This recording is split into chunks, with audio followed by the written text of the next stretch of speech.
J'ai écrit film, il y a un film qui est comment on appelle ça, Phénomène Libanga, Péché Montel. Na Kitambo, na James Kiala, ma producteur, parce que vivant dans ce pays ici. Na commis qui est derrière toi, qui est qui? Bah pas calorie, bah combattre un gars. Vous imaginez ça? Dans le phénomène Libanga, 2 minutes, petit impoli, on a combien? 2 minutes. Azan qui? Azan impoli. Oh, c'est un petit impoli. Un petit impoli. Au moins, je ne sais pas si tu as Ajimoko de Londres. Voilà des grands messieurs. Ah, ma petit la Kenda, la défaite d'Adi Kitambala. Viens dans le vieux Massoum. Moula, c'est la mousse à théâtre. Na associé à des Jarawana.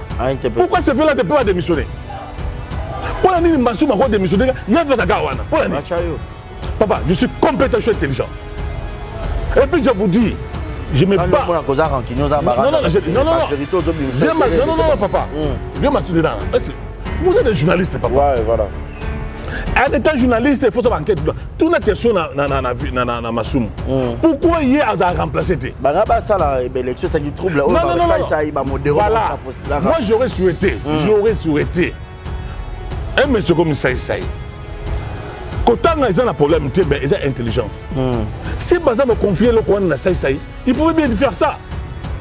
Il est trop.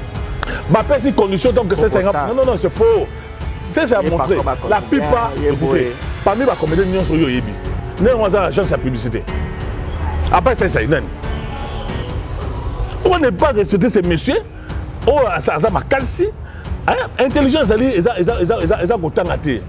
Ça, c'est, tu as des connaissances académiques, tout ça. Mais à ça, l'intelligence. Pourquoi ne pas, tant que ça, il a posé candidature à ces conditions. Ou un groupe, il y a Lombe, Bordeaux, à ces conditions.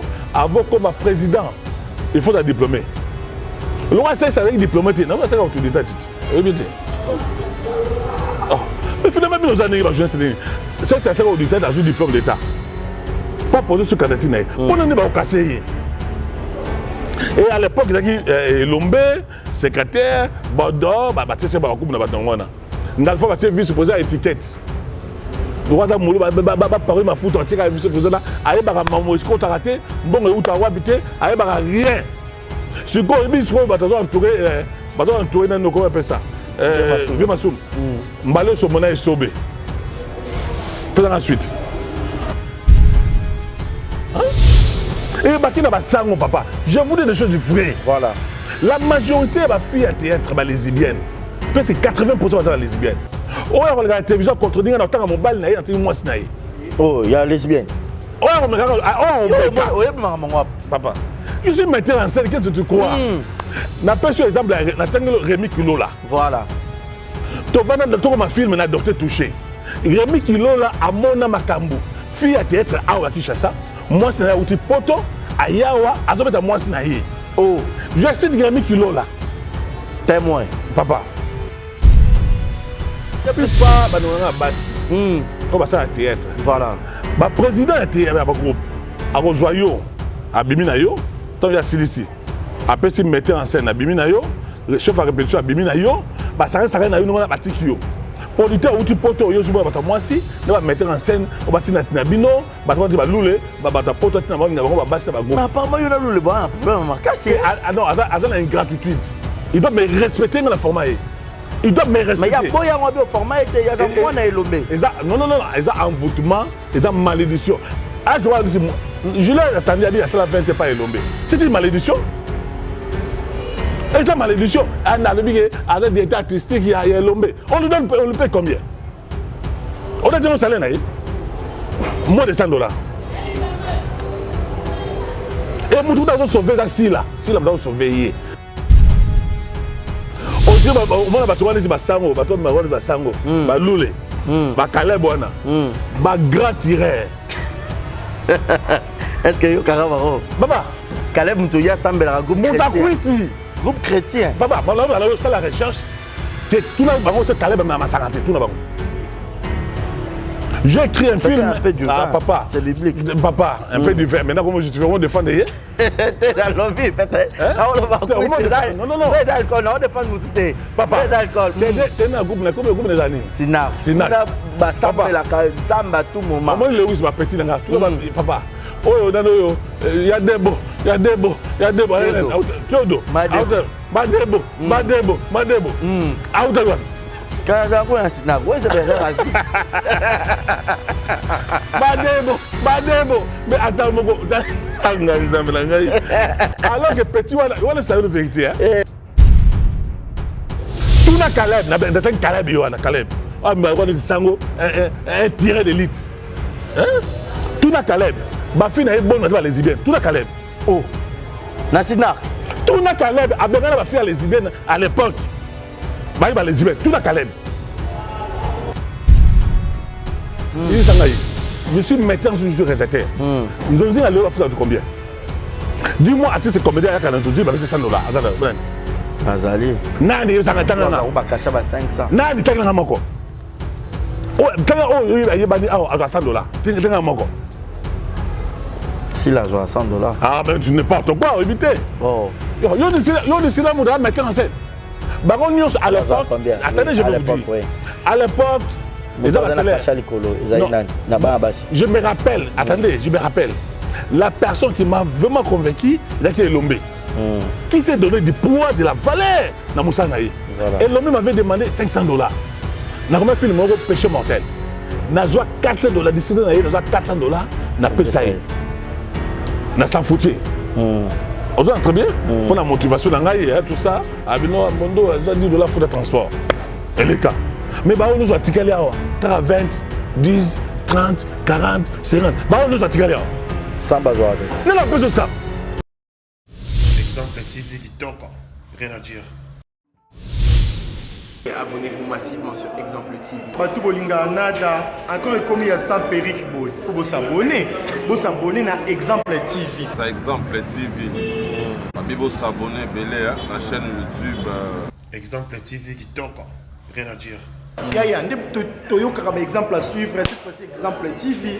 Si on voit un exemplaire en autres, il y a s'abonner. Exemple télévision, c'est vraiment un exemple à suivre. Il n'y a pas de polémique, il n'y a pas de conneries, il n'y a pas de... C'est vraiment... Il y a dans la lignée, il y a dans la nzela.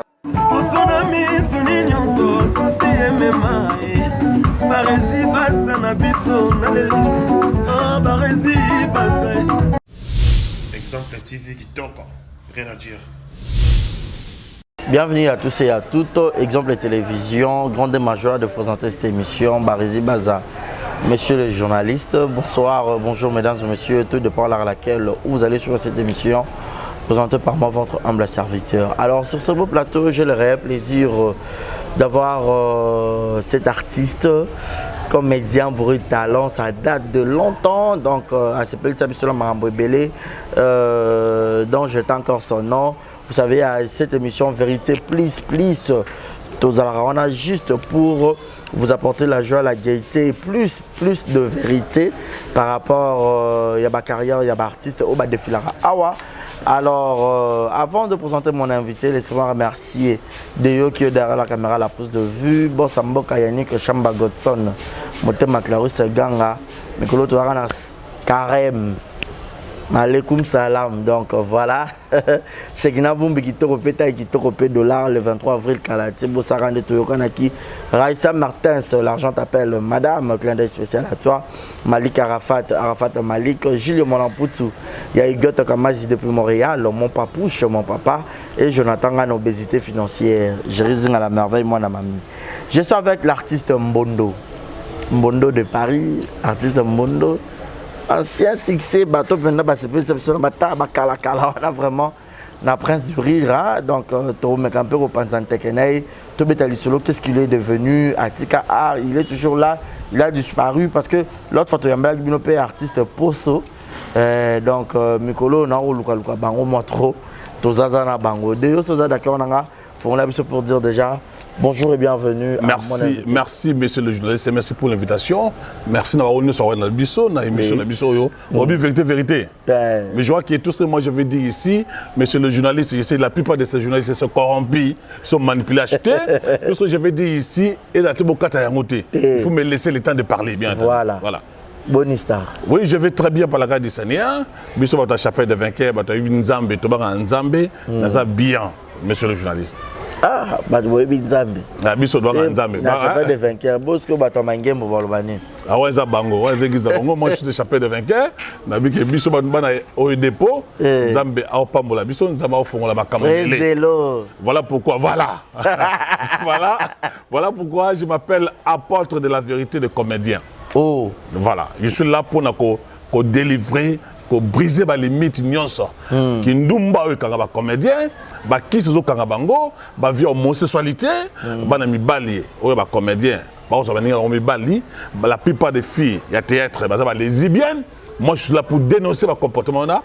Qui si on va il faut la dénoncer. Voilà. Pas seulement ça, producteur ou aventurier qui veut laisser qui ça avec $1000, $500, je suis là pour dénoncer ça. Voilà. Je suis là pour dénoncer le comportement. Il y a la mendicité, il y a des acteurs comédiens avec des femmes Olive. Pour rouler la cour, on appelle ça $100, $200, alors que maman Olive, son mari, Joseph Kabila, a pillé ce pays ici. Il devient l'homme le plus riche puisqu'il est le Congo. Voilà. Voilà, tu es un solo, artiste solo par rapport à parcours. Voilà. Modo de Paris, et puis les loyaux. Alors, Modo de Paris a commencé à caractéristique dans l'école Kanezalaka. Ensuite, je suis parti, je suis allé dans l'église Saint-Éloi, et c'est un bon marché. C'est là où j'ai trouvé Loulé, où à comment on habitait dans Elombe. Je l'ai trouvé dans Saint-Éloi, dans mon à Saint-Éloi. Non, avec la beauté, c'est comme ça, il est, je te dis. Alors, Loulé, je l'ai trouvé là-bas, avec Servakuna, alors que dans Moussala Kisango, Bengana époque, il nous met trop dans Saint-Éloi, fille à Batou. Alors, moi, je suis là pour dire la vérité. Voilà. Soit à Migo répondre à Naroyawa, nous avons des débats contradictoires à Kokati. Voilà. Et puis ensuite, ça veut dire qu'il y a des réponses, mais nous avons Awa. Nous avons comme un Yawa. Soit il y a des débats contradictoires à Yawa. Alors, je me suis fait, j'étais metteur en scène. Metteur en scène Kuna, et puis on a commencé à Liboso, papa pour Nani Boye. Parce que nous avons intention de pour ça dans le groupe Salongo. Alors, je devais. 89 ou 88, 89, je crois. Okay. J'étais encore étudiant, trop jeune. Alors, on a bien ici, Kabama Massassi. On a commencé à filmer Papa pour Nani Boye. Donc, Kabama Massassi, intention de flatter pour le groupe Salongo.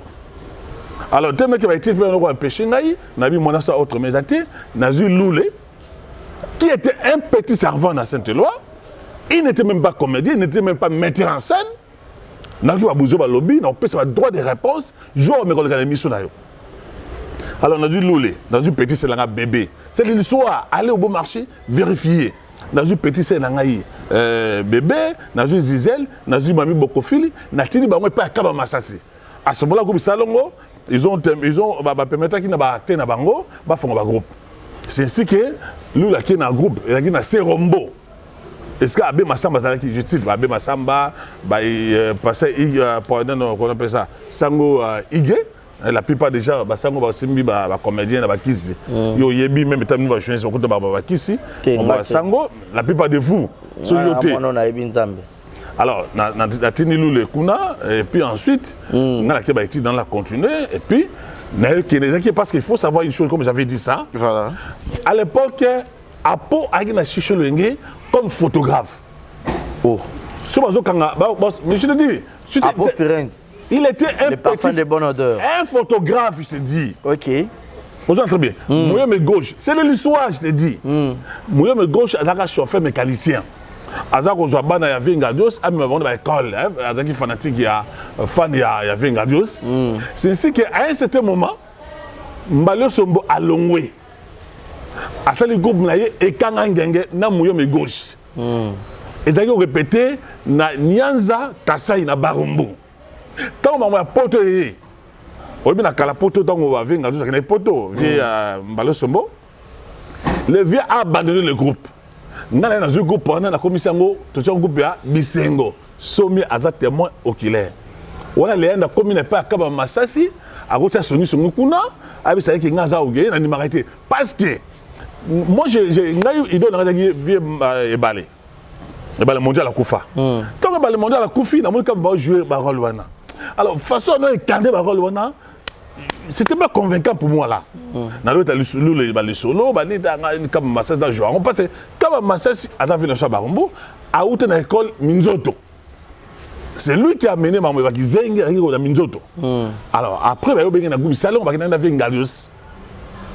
Taba comme kuna tite sana aboyi façon comment on appelle ça? Vengalios a nous répété.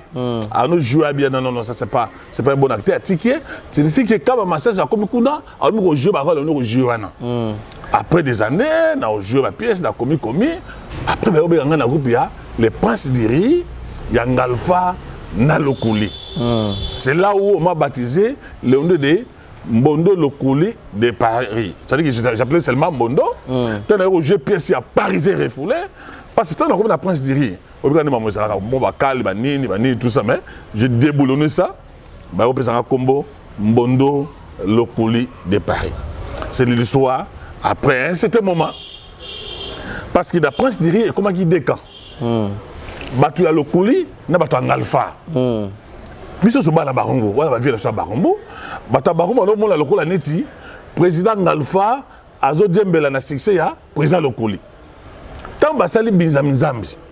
Barombo est bougé avec la temps la Binzami c'est pas aujourd'hui. Ba bien non Ngalfa parce que Ngalfa à ce moment bata no mona neti nga Muluba, Ogeye bani tout ça ne ça la kaka. Et comment qui batu ya Lokuli na batu Ngalfa. Biso to baluba alors que Ngalfa na prince d'Iri a jamais ko apprécier nga ko estimer ngai. Je vous donne des faits. Bato no baza ba témoin, ba poste ba ko sabi nango. J'ai fallu na le prince d'Iri à deux reprises pas maman lokuta ba ko se ngai. Moi je plairais na prince d'Iri ba ko se la kenin. Parce que c'est quoi Ngalfa parce que moi j'étais dans metteur en scène. Tous son ami Ngalfa ba ninga président. Parce que nga bazwa ngai na le jouer rôle français, étudiant, rôle français, rôle patron. Mais sur le coulis comédien, comme il était comique. Sur Ngalfa, il a un rôle patron. Alors que Ngalfa a beaucoup plus de qualité. On va jouer le président.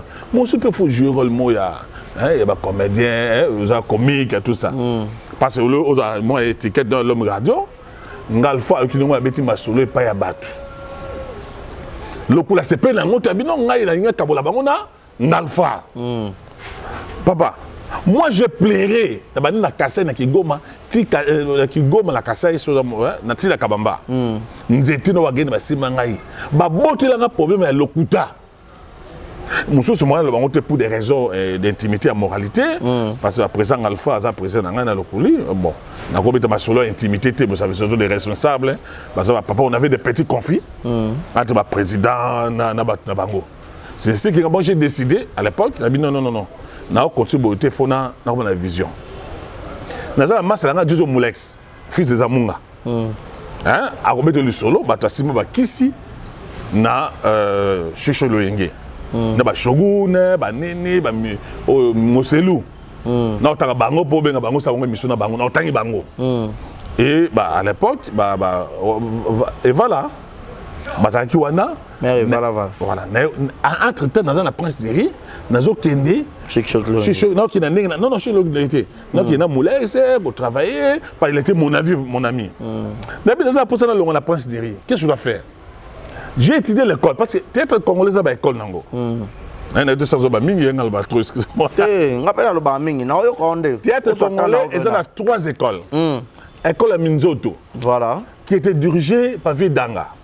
École ngomona ba sai ba isobe ba muyeme gauche ba dis so mona so do jouer suka na kaka fayemba suka ne fabi na kaka on les takinga te non takinga c'est pas le et on est école ya Danga OK obi Danga Danga ba vieux muswana na kufa na école du voir bien il y a une école on a takinga ba ego région de Bango je parle l'école voilà et puis tout ça la deuxième école au moins va deux so ba c'est de ça ata jouer nini suka neka fabina ba vena biso na noyo ba munderi ba uta kuna na noyo Tito ba uta na école mi ya Minzoto Nabi non ça ndenge nini. Tout ça la deuxième école.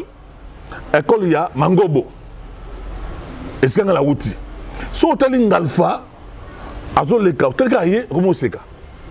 Hôtel le Romo Seka. Hôtel Mondial Romo Seka. Et ils ont développé ben socio-facial. C'est tout une école. Na telle troisième école, école ya Maboke Ngalima. Na Tomoba. Kombo, il y a Gobia Salongo. Et ça va me soit hôtel na Minzo, ba hôtel na Nzoi. Neti ba Tsakala. Ba hôtel na Nzoi, ba yo région de l'école ya, ba yo qui na groupe ya Maboke Ngalima. Na biso dans la personne longa, qu'est-ce qu'il doit faire? Il faudrait étudier ba école no soana. Voilà. Je me suis pendant que j'étais pas en Alpha na Lokoli, je me suis fait conseiller, il y avait Malo Sombo. Parce qu'à l'époque, s'il te plaît, moi je considérais Bapo, Djani. Donc, ton autre moment où jouer, il n'incarnait pas l'école, il y a Minzoto. Je ne sais pas si tu vas me comprendre ce que je dis. Oui, je comprends. Moi, non, moi, j'ai le mot, mais l'école où on a Minzoto, Nabi, ne va pas tirer la cour, n'a pas Rozwango. Nabi, n'a pas Rozwango, ça a Mbalo Sombo. Je partais là-bas, et pas Mbalo Sombo. Il y a Bifi Nassau Barumou, il y a Mango. C'est là où, Freddy, c'est là où j'ai découvert Bifi. Tati Linda. Avec moi, j'ai un garçon, petit bois respect. C'est un molex, tu as des filles de conseil dans Zonzing. Avant de jouer, tu n'as pas un major. Ils peuvent vous témoigner.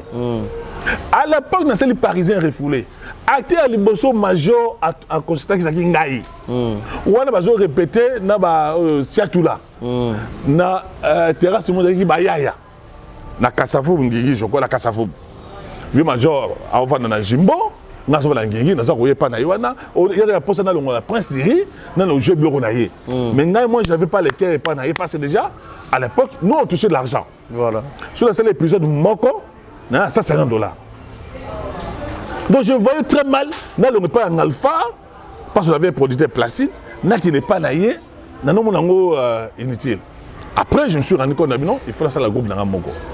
Bon, je te dis vrai, monsieur le journaliste. Nous avons 100 pièces sur la commande. Film la commande.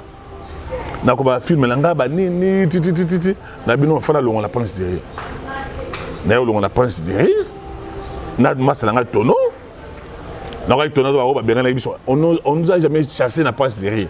Biso Tolongwa, on appelait ça les anges d'Iri. Nous avons les pièces dans le bosso na tonneau. Impolitesse de la boule. Tu as la boule, tu as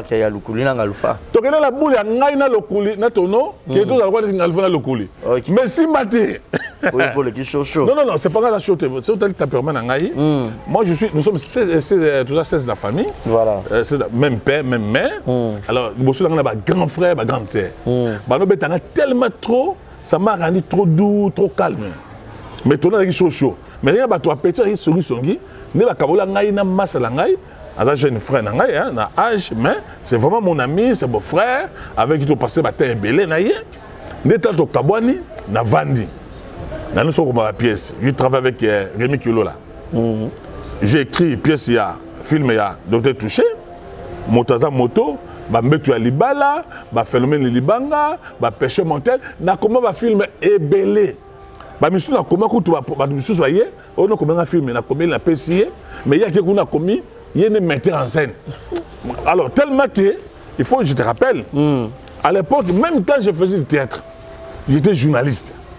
Vous avez très bien? Oui. On a posé des missions tribune, les livres. Après, on a posé des forums diplomatiques où j'étais sorti en 2004. Sorti terminé la photo. Meilleur chroniqueur diplomatique dans ces pays ici. Après, on a fait l'émission Palmarès politique. Donc, j'étais attaché de presse. Il y a Mokia, Badibang. Et puis, il fallait être conseiller en communication. Il y a Franck Diongo. Quand vous voyez Franck Diongo, Chéribé Okende, Maître Coco Kaoudi, et Maître Coco, les bâtonniers. Il y a un procès à Caméré. À ce moment-là, non, ça va émission. Mokia Vandi, Badibang a Vandi, Franck Diongo a Vandi, Chéribé Okende. Parce que Maître Coco Kaoudi, Azalaka, nous a perdu. Ça, c'est l'histoire. Au monde, on a eu côté avocat, il y a Caméré. Maître Kabengele. Il était porte-parole, il y a Franck Diongo. Donc, vous avez vu le procès à Caméré, Maître Kabengele, il a eu des problèmes sérieux pour défendre Kamere parce que Kabengele, Maître Kabengele, il a dans ce sens-là, sans y a révolutionnaire et IDPS. Voilà. Et Maître Koko, il a été du PPRD. C'est l'histoire. Et ces gens-là sont passés par chez moi. Et puis, vous savez, comme la police, on a une gratuité. Hein? Oh, Vemba. Et c'est l'histoire, papa. Vemba, président provincial, il y a Bakongo. Il est venu d'Europe. C'est moi qui l'ai réussi dans l'émission. Il y a Ophélie. Un jour, ma vie na Kitambo, il y a un moutour, la Jeep, on a changé. C'est des gens qui sont passés par chez moi, la plupart de ces gens-là. Et j'étais le meilleur journaliste dans ce pays, 2003-2004, moi. Voilà parcours Nangaï, on a commencé à filmer Belé, je suis ce que je suis devenu aujourd'hui. Au moment où je te parle là, je suis directeur des informations dans une chaîne de la place, je suis secrétaire national en charge de communication, Yada Bombole et Soko. Ensemble, changeons le Congo. Mais comme tu me reçois ici comme artiste comédien, metteur en scène, j'aimerais parler trop, mais en même temps, le théâtre qui est politique. Voilà. Le jour où vous aurez besoin de moi pour faire une analyse politique,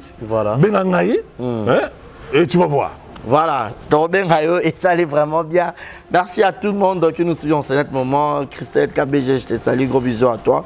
Lelo Oyo, théâtre, au Tikanayo, to Mangoza, ma politique, on peut jouer. Non, tantôt, on a demandé beaucoup à Sinoise. Il y a un bata malingate qui n'a s'affiché. Je te dis que par rapport à Moussana Osala Sikoyo, être directeur des informations a facilité, être aussi secrétaire national en charge de communication à Dabombole, parti chez Dabombole et Seko, ensemble changer le Congo. Alors, celui qui a mis un théâtre et Kasaka.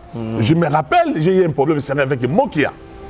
Parce que moi, je te dis, j'étais attaché de presse. Dans la mouga, ensemble, dans le bureau, on a un bon marché. Un seul moment, je me suis dit, mais Moutouana, ça a théâtre. Tu vois, ça a gêné un peu ça, tout ça. Et puis. Est-ce que théâtre comme ça, Sony? Non, vous avez les compatibilités, vous savez, pas d'Abissawa. Hein? Oyebina no vient d'Abissawa, ouais, on va dans la bandelle, ça a pu bloquer Chiluba, moi qui Chiluba, tout ça. Kadiombo. Kadiombo était révolutionnaire. Kadiombo est venu avec le musée, le roi des Kabila ici. Compose la politique, comme un ministre, comme un député, tout ça. Tant qu'on va aller ici, à la comédie, c'est bon pour la comédie, pas pour la politique. Tu vois, peut-être nous allons poser la mort. Calamité, comme une pièce, n'est-ce pas? Na Amelo, na Nyatekayo. Amelo après ça na comme les filmer nani atekayo na comme plus ba gag belé ba film belé j'écris et dans ça langue belé mais na joue quand même c'est pas encore une là sous des kalaté hein moi et bien moralité tout ça politique voilà peut-être c'est peut-être dit par rapport à parcours nangai artistique ya moi par rapport il y a monde dans Nzonzing yo moko banda ko kende to ba producteur bando ya vers yoto. Il y avait un acteur aussi, chaque coup de pouce à Mando. Non, Nzonzing, il y a le boss qui est pas tourné dans Moulex. On a un petit Tirbo, excusez-moi, je n'ai pas appelé les gens petits. Dans le Tirbo, voilà. Arrive pas Caleb, on a Azoluka, Azokutabuma Nzonzing pour Caleb, on a caché Bango. Moulex a Bengaï, n'a que ça la moindre Nzonzing en Batama, tu as Massamobo à Trino. Et Mango, dans la poto, on a vu un Nzako Ponda, 9e cas, tout ça, nous avons Batama. Mais Nzonzing a le na Joaki et pas Armelo. J'étais évangéliste. Naba Mundori, Bavia, Batebe la Monakiwana. Mais j'ai du mal à jouer. Pona. Mise en scène, scénario, réalisation, nous avons amateur. Oh. Je trouvais Nafuyang. C'est Nafuyang qui Nafuyang est antenne A. Bochilo. Oui, je ne sais pas si c'est lui tout ça. Alors, toi, moi, mon réalisateur, c'était Vieux Souké. Alors, cinéaste. Au moins, niveau, on a TNC. Directeur de TNC, on a trouvé Vedan. Aza professeur ICA, bah ouais, ICA, Aza professeur Kuna, bah on a une réalisation d'habitude. Tu as coupé Banawana. Parce que nous, la proposition, c'est l'épisode Moko. On prenait 3 jours. On se très bien. Mais pas la bango. C'est des gars. Tableau aux non, j'ai dit, j'avais mal joué. N'avais pas Amelou, n'a pas fort, j'ai joué coup d'Amelou à Béringabi. Je suis bien, je n'arrive pas à jouer par rapport il y a réalisation au Salavana.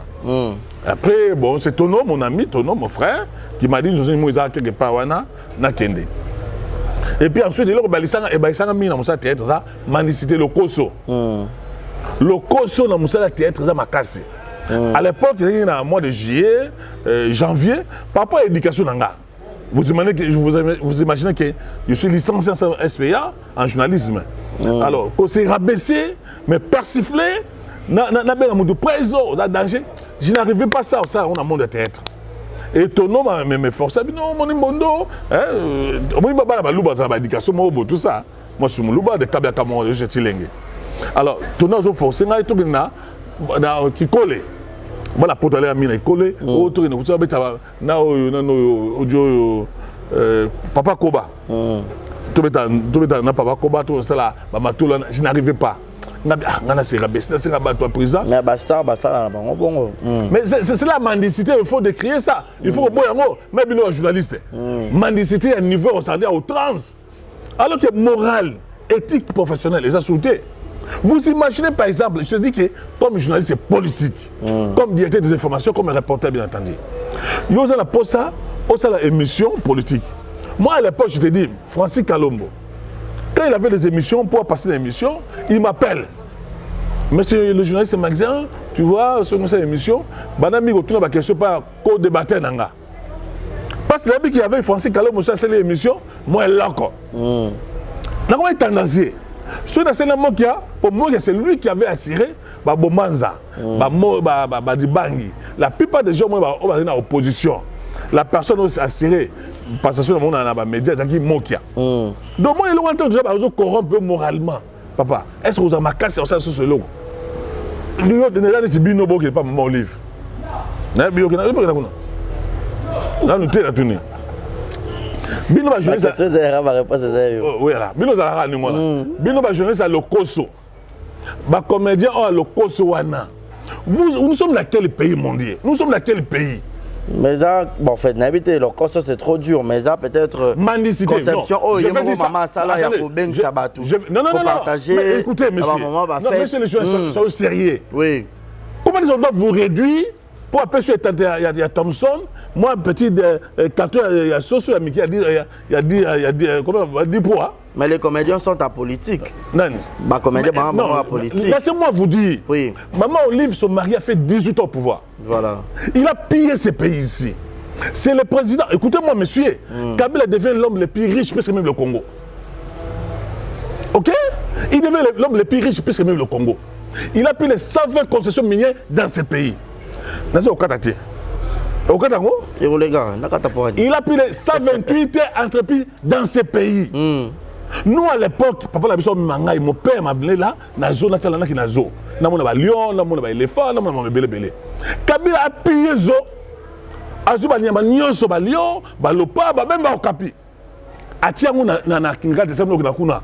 Ba peso soso le musuni, na bino ba lule ba modero, ba ta lokoso, hein? Azo toka na yesu na yona. OK? Alors, si vous n'avez pas maman Olive, vous pouvez mbongo. Moi, $100, $200, vous avez foutu un lion, vous trouvez ça normal? Qu'est-ce qu'il a fait pour les comédiens?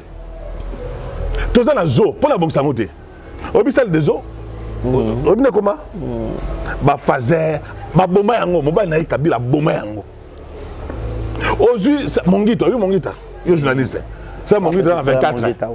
Ah bon, moi, ça m'a sauté. Moto. Pour aller réhabiter de Rwanda.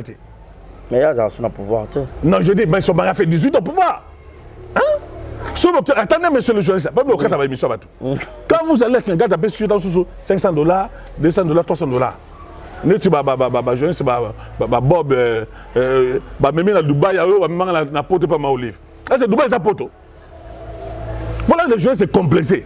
Ok, Dubaï a payé bien $500. Bon, moi, m'a complexé. Le jeu c'est complexé, acheté, vendu, corrompu. D'abord, il y a le comédien, papa, je ne suis pas là. Mais YouTube, est-ce que moi je papa, je suis metteur sur réalisateur. Nous avons combien? Dis-moi, à tous ces comédiens, il y a $100. Bazali. Nani yosanga tanga na. Ba kacha ba 500. Nani tanga na moko. Oh, tanga yebani à $100. Tanga moko. Si la joie $100. Ah mais tu n'importe quoi, éviter. Oh. Yo décide à mettre en scène. Baron Nyos à l'époque. Attendez, je vais vous dire. À l'époque, je me rappelle, attendez, je me rappelle. La personne qui m'a vraiment convaincu, c'est Lombe. Qui s'est donné du poids, de la valeur dans Moussa Naï. Et Lombe m'avait demandé $500. N'a pas film péché mortel. N'a pas $400, décidé n'a pas $400, n'a pas ça. N'a pas foutu. On a très bien pour la motivation, tout ça. Abino Mondo a $10 pour le transport. Et les cas. Mais bah on nous a tiré là, 20, 10, 30, 40, 50. Bah on nous a tiré là. 100 bazoate. Non, non, pas de ça. Mais Bakata, Gabriel, papa. La via. Non, papa, on s'en a ni nango. Je suis metteur en scène, papa, je suis réalisateur. Moutou, mon côté, na suko. C'est le bando ben on a petit peuple, monsieur n'a pas film, mais à part ba. Zela non. Et le m'a joué. Maman Linga. Vie de loin, Mama Kalunga, non, modéro, modéro. Ça dit que j'ai fait un film na Rémi Kilo là. Ba modéro na ba groupe na yo na ba petit na ba Doudou Soupona, ba combattre ngai, ti Rémi Kilo là bi ki da longwa. Na ça ne film mbale. Je te dis vrai. Na combattant point. Mais mettez ma babé na bango te papa. Na kena et pas ya César Congo. Na bengi oreilles. Azar réalisateur. Aya ko filmer un film. Avec modèle on combattre nga. Oh, na ba cameraman. J'ai écrit un film, il y a un film qui est comment on appelle ça, phénomène Libanga, péché mortel. Na Kitambo, na James Kiala, ma producteur, bah ça vivant dans ce pays ici. Na commis qui est derrière toi, qui est qui? Bah pas calorie, bah combattre nga. Vous imaginez ça? Na le phénomène Libanga. 2 minutes, petit impoli, on a combien? 2 minutes. Azan Akin. Azan impoli. Oh. C'est un petit impoli. Un petit impoli. Soit je vais au moins, petit, je ne sais pas si tu as Ajimoko, de Londres. Voilà des grands messieurs. Ah, petit, on a des feuilles d'Adi Kitambala. N'est-ce pas? On n'a pas Kaloui. On va trouver César Congo. Il est vivant dans ces pays. À ce moment-là, pour ça, la film, il faut sur $2,500. $2,000 à l'époque. Le réalisateur m'a dit que non, Mbono comment un film, il y a qui n'a pas producteur Isaac. Il a vu au public, site. Il n'a pas producteur avec Mbongo, il n'a pas payé Mbongo, après ça $40.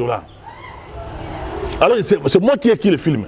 Tant producteur a mon yango, n'est-ce pas? Ah, il a un film wana. Fait le film wana phénomène banga. Bateau il y a sa producteur qui non, si on peut sur $1,000, tout ça le film. Ça, vous trouvez ça normal, vraiment? Ah bon? Ah. Mais c'est pas réalisateur. Il y a ça, non. Tu sais pas jouer un film. Tu n'as pas de question. Le réalisateur, on va mettre en scène. Le producteur, ça combien? Mais Babylone, c'est un coup. Mais c'est là que ça bango. Et puis, la plupart de nos filles là, on peut payer $20 dans la chambre. Il faut qu'ils s'accalent son aïe. Je vous parle des choses vraies.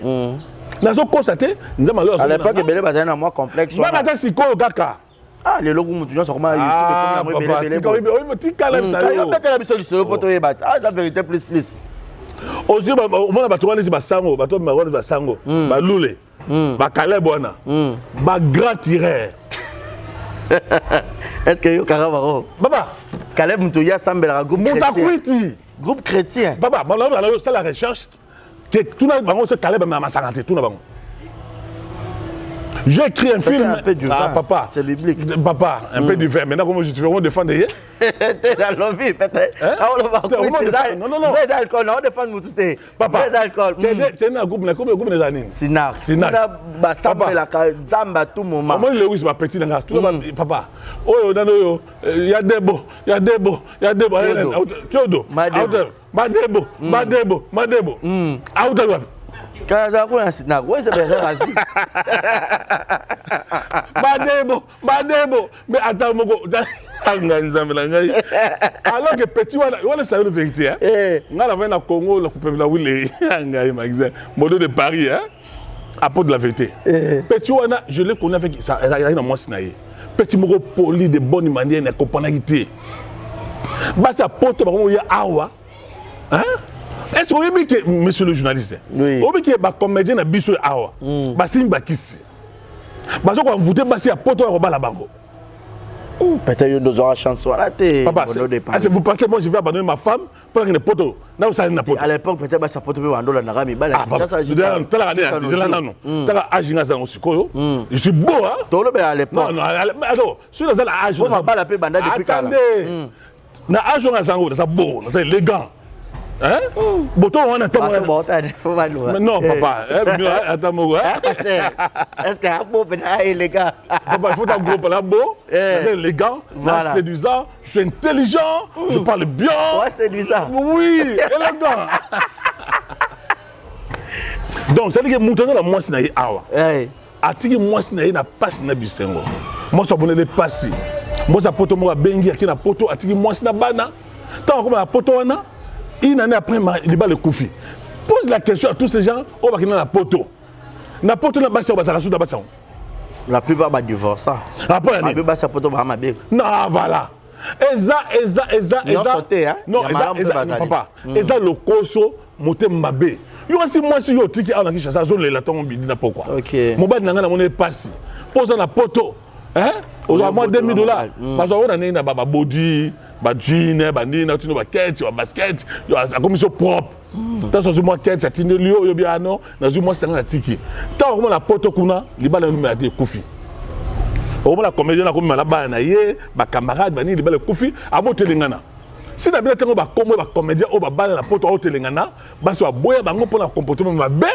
ba comprendre bango na tuna ba ta poto la plupart des producteurs parce que la plupart des metteurs en scène ya Kinshasa ba président Kinshasa bazaka bana bitinda ya ba producteur à poto producteur ma uti na $1000 na ye $1500 na ye bon d'ailleurs ba celle du comparaison na ndenge na ba moko mbonu na boto zo na film té ozo ba tout ça ngabi je m'en fous bozo ngate je m'en fous mais na tire jamais et puis je dis ceci alors c'est la pétition mobo dans ce juste dans sa loi moko je vais introduire na niveau ya assemblée na biso pose la bon produit filmé il faut la document aux amikanda est-ce que la plupart tant que tu viens masum moula c'est la moussa la théâtre na associé à des jarawana pourquoi ce fait là de pas démissionner pour la nini masum encore démissionner il y a fait ta gawana pour la nini papa je suis compétent je suis intelligent et puis je vous dis je me bats. Non, papa. Viens m'assurer là. Vous êtes des journalistes, papa. Ouais, voilà. En étant journaliste, il faut savoir enquête. Tout la question na Massoum. Pourquoi hier a remplacé T? Voilà. Moi j'aurais souhaité, un monsieur comme Saï. Quand ils ont un problème, ils ont intelligence. Si Baza me confiait le coin de Saï, il pouvait bien faire ça. Il est trop. Ma si condition donc que c'est non, c'est faux. C'est à montrer. La plupart, écoutez, parmi les comédiens, nous sommes Yoyebi. Nous avons l'agence de publicité. Après ça, on n'est pas respecté ces messieurs. Oh, ça m'a cassé. Intelligence, hein, ça c'est, tu as des connaissances académiques, tout ça. Mais à l'intelligence. Pourquoi ne pas, tant on a posé candidature à ces conditions. Ou un groupe, il y a Elombe, Bado, à ces conditions. Avant comme président, il faut être diplômé. Le roi c'est avec diplômé, non, c'est l'autorité. Mais finalement, nous avons c'est l'autorité dans un diplôme d'État. Pas poser sur candidature. Pour nous, on casser. Et à l'époque, il y a Lombe, secrétaire, Bordeaux, c'est un couple de Batonwana. Nous avons fait vice-président à étiquette. Nous avons parlé ma foot entière avec vice-président. Aïe, maman, est-ce qu'on t'a raté? Bon, où t'as habité? Aïe, rien. Ce qu'on a dit, c'est qu'on va entourer dans nos comment on appelle ça? Vieux Massoum. Mbalé sur mon aïe Sobé. Faisons ensuite. Bon, et Sobé, c'est pas moi transparence. Tu as le mieux, tu dirigé. Tu as le quoi des alliés et sauvé. C'est un petit respect, mais je les respecte, papa Moussa Salaka. Viens à Balou sur Freddy. Mais quand vous bossez le quoi, vous avancez. Bozo na posa bato za tika yo za président. Tant que le kuna na kingati ba pesio musuni, ba pesio madepa ngami tsaka madesu. Ba laisse tsaka madesu moi musuni, maman Olive, maman, papa mkono de la maman Olive, maman na biso tout ça. Vous tout ça normal. Pour un respect, la première dame. Ah, papa, voilà, comme ça, lui, c'est Mbondo de Paris. Hein, donc, et s'il n'a pas nous katanga. T'es donc solo là. Non, nous katanga pour le maman monter. T'es loba, ça libre. La plupart, bah nous on a bassi. On va ça à théâtre. Voilà. Bah président était avec un groupe. À Rosoyo, à Biminayo, tant il y a Silici. Après, si metteur en scène à Biminayo, le chef à répétition à Biminayo, bah ça reste na yo, nous on a batikio. Politique ou tu poto yo zuba bata mwasi ne va mettre en scène au bati na bino bata ba lule ba bata poto tina ba ba basta ba go. Mais apparemment yo na lule ba un problème marqué c'est non azan a une gratitude. Il doit me respecter dans le format. Il doit me respecter. Mais il y a boya ngwa au format et il y a dans moi na elombe. Non, ils ont envoûtement, ils ont malédiction. Ah je vois je l'ai attendu à ça la 20 pas elombe. C'est une malédiction. Et cette malédiction, on a avec des états artistiques, il y a l'ombe. On lui paye combien? On a donné un salaire, moins de $100. Et nous devons sauver ça si là nous devons sauver. Pour si là c'est d'ailleurs. Ma belle fille, bah n'angai belle bi, dans salut, ouais bah n'angai bah ibi. Une fille polie, bah si là. Et l'homme, c'est nano, lui le fait là c'est Sébastien Labango. Ah si mais bah c'est Saki. Bati da zinaga isome so kamdo la isome so dendo o so mo normal vraiment c'est bati da kete ah tika na oh papa tika yo mona yo frère la titre ah papa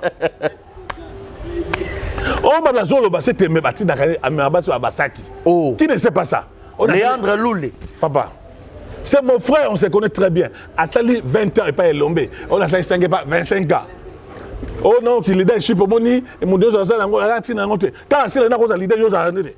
Quand ma belle vie ici, vous tout ça normal ça. Hein? Et Bakina va sango papa. Je vous dis des choses du vrai. Voilà. La majorité de ma fille à théâtre lesbienne. Peut-être c'est 80% de lesbienne. Oh, on regarde la télévision contre dire dans temps mon bal naïe entre moi snaï. Oh, il y a lesbienne. Oh, on me regarde papa. Je suis metteur en scène, qu'est-ce que tu crois? N'a pas sur exemple la tangle Rémi Kilola. Voilà. Tu vas dans le tour ma film na docteur touché. Rémi Kilola a mona makambo. Fille à théâtre awa Kishasa. Moi c'est na outil poto ayawa azobeta moi c'est na yé. Oh, je cite Rémi Kilola. Témoin. Papa. Dans la kata makambo ya ba lesbienne ngana bana yo. Il y a pas comédienne. Je te jure au nom de Dieu. My God. David Oyedepo a passé la ngai. Na kata makambo ba lesbienne. Fille mo ba zu moninga ne mwasi. A côté na kata ndako. Basa kana mama buzoba. Papa, wow. J'ai connu une copine à la théâtre, lesbienne. N'a découvert un nègre à l'époque. Ça fait longtemps avant que je voyage. N'a découvert un téléphone, n'a mon comment il y a fait une lesbienne. N'a tout de comment on a expliqué à Biké. Moi, je suis un abbé, il y a un ça va faire théâtre. Wow. Jour, ce matin, comme on a joué au lobby contre un atteint comme on a eu. Oh, mais on est bandé. Nazaba, aïe bien on a sauvé la bonne la mission. Et dans la situation elle toi n'a pas. Té natanga. Obligé. Abila na baby sanga na âge à 16 ans et na 80 des humanités, muta baby sanga tel mutu. Bango na bango ba lesbienne. Bata poto ba sa poto zo bango, ba comme ça ba lesbienne. Mais ba le minga théâtre ba homosexuel. Vous trouvez ça normal? 80% ya faire théâtre ba lesbienne. Tout na Caleb, na ben Caleb yo na Caleb. Ah mais on dit sango un tiré d'élite. Hein? Tout na Caleb. Ba fille na bonne ba lesbienne. Tout na Caleb. Oh. Na Sidnar. Tout na Caleb a benga ba fille lesbienne à l'époque. Ba lesbienne, tout na Caleb. Na tango ba comme tout na bango. On a yebi ba comme na tango ba tango au kamwa. Et des bisous, vérifiez. Si on a eu bisous, et ça va faire oyo, ça maman moko, azana kasavu, eza prophétesse, maman nganga. Yena zo fiona asokola bango. Au moins la producteur ou de la poto, moi $1000 $2000 awa, yo se comprendre été. Ba fiona ozo musuni abaki ala nango. De quoi bata lokoso la poto pe la lokoso, la benga madeso, la benga bo, ba la mena bloc wana, ba envoûté. Azoka fiona. Je connais le basango, papa. Basango na mboka oyo. Moi j'ai été sur ça plusieurs fois. Basango. je cite Dabarumbo, dans ce Rombo. Na mona bakte comédie na biso okinde. Bazo ba kisa pa ba sango. So on tembe na tangi na c'est d'Alphonse. Dans la vote ça. Moi dans la bosse comme abe wana tuni abino mais mikolo abi place salté. Zaki na be mo akoma makikole. Abina ya na Saint-Pierre. Nga pa na ibaka comme na yi. Batu mi na ba osokola bango, ba otokisa bango na biloko ba sango. Moi avec ton nom. Na Barumbu. Ngana masanga tono.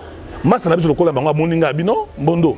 Bino za bo ba c'est mon vous c'était il y a même pas sango. Je jure au nom de Dieu. Bah ça va sur la bino. Ba o pesa mbongo na yo. À peu près $100. Sango na c'est la merci mon mapo na yo. Merci mon mapo na yo. Donc après so ngenge a matio ora na yo. Yo so ba tozo mon na yo. Bazo separa na yo, ba producteur ba separa na yo, ba metteur c'est ba separa na yo. Eza ndenge wana. Basala kango na mboka oyo. Moi je suis allé à Pont-Noir dans cette pièce là, importer c'est l'amour. Aussi papa c'est à joie. Tendresse, oui tendresse, ça peut être appelé on peut dans le site naie. Hein, va mote belé. Maswaku, tu connais Maswaku? Petit nanga Maswaku keba. Ba va peine on a Pont-Noir. Petit keba. Ba li ozo ke nango wana c'est pas bon. Ça calme petit nanga. Ba petit ali na bon na ba bango ali ba sima ya papa Océa, ba commandé papa Océa. Moi je na ko na fleuve Congo. Na moni petit vimi non les ba ki shooter. Ah mais bon de là. Oui ba na fille ka moi fungula tout ça. Na mutu ka tout ça. Na landeli petit wana. Ah. Petit on vieux, on est vieux. Ah. Maswa ko tangi. Tu vas na on a Pont-Noir. Il faut dénoncer ma bé au Salama, messieurs amis. Bon, qui n'est pas sango, car pour on soit mon sapoto, car pour on a mutuka. Nous avons pas moralité, nous avons pas saraté. Papa. Et ça, les garçons, les comédiens, avec moi sapoto dans la vidéo, appel vidéo. Tant yo yambié, à envoûter yo, au tomber amoureux, c'est fini. Au bout de mon bain, dans la poto, il a dit. Et ça, c'est ça dans le bloc. Et ça, maman, vous savez à l'époque, je te dis, il faut, monsieur le journaliste. Nzambe, David, au départ, comme on a ça. J'ai connu une femme, une fille qui est venue me contacter. Elle m'a dit, bon, nous sommes à succès. Bon, ça, n'est rien. On a dit, ah, autre chose, film, nous sommes à théâtre, dans un groupe chrétien. Dans un groupe chrétien. Ce que nous tembe dans le temps qu'on va faire. On a ça, il a un whisky, il a un soso. On a un mélange, pas là. Bah, qu'il n'y a pas de maman, on a un bango. Il soit avec nous, avec un bon côté, habillé après. Vous trouvez ça normal? Même les journalistes, la plupart des journalistes sont devenus de homosexuels. Bon, Kende, yo zo mo mbali. Moninga na yo, ngane mama na ngai se bwebwa botanga boy. Moninga mo mbali. Tapo la mutuka, tapo na lopango, tapo na poto. Ah. Moninga na yo mwasi vraiment, mama na boto ngwana. O ma lesbienne lele. Bano nga basi ya ba théâtre, boti ya bloko wana. Mbala sima si on veut continuer na koleka na mission na yo na peso ba kombo na bango et je m'en fous au bangate bon porto plainte papa dans na bi mbala na bango na bi basi na bango tuba na ba poursuivre donc nazo dénoncer Kindumba qui c'est na théâtre lui le Nalandi va tourner question est-ce que magie dans théâtre il a commencé à babisser à la réponse on peut ça ou là ba que non qui c'est dans théâtre. Dis-moi qui c'est un théâtre. Mais je vois qu'on n'a pas. Monté ma bé jalousie. Non, monté ma bé. Comment qu'elle a malade. Maladie. Là j'apprends ça que j'apprends ça que confiance entre exil na sila. OK maman monté. Bazo la non Pierrot ndé songi. Na yo ki ngwana. Ba bisinga de kende que non ta confiance entre sila na exil. Il paraît-il que mudasse songi Pierrot. Peut-être que Pierrot n'a pas poli à la bonne manière. Tout à fait, c'est théâtre, on voûté, petit, on va posséder, à ce qu'on peut le salater. À part, on a un groupe social comme un petit, un poli comme un. Avec la groupe social, Serge. On a très impoli, petit, hein? Avec le résultat, il y a moyen, on va bien aller en solo. Donc, on va m'amuser en solo. Donc, je connais une femme. Avec moi, c'est un président. Monsieur le journaliste, le président a abandonné à l'âge de 15 ans, 16 ans. À qui c'est ma bota? Le président a envoûté. Moi, c'est pas bota.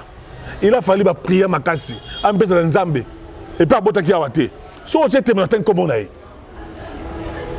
vous entendez bien donc ba pratique wana ba kisi wana bon na ponte no ba sokola rabino parce que vous savez ponte noire et la deuxième sirène il y a monde avant na ponte noire so que kuna ba na la fonte tchétché na Chibamba ba yebi o ba o ben on remarque que la plupart de la comédie ils sont qui na ponte noire. Ils allaient faire là-bas un Pont Noir.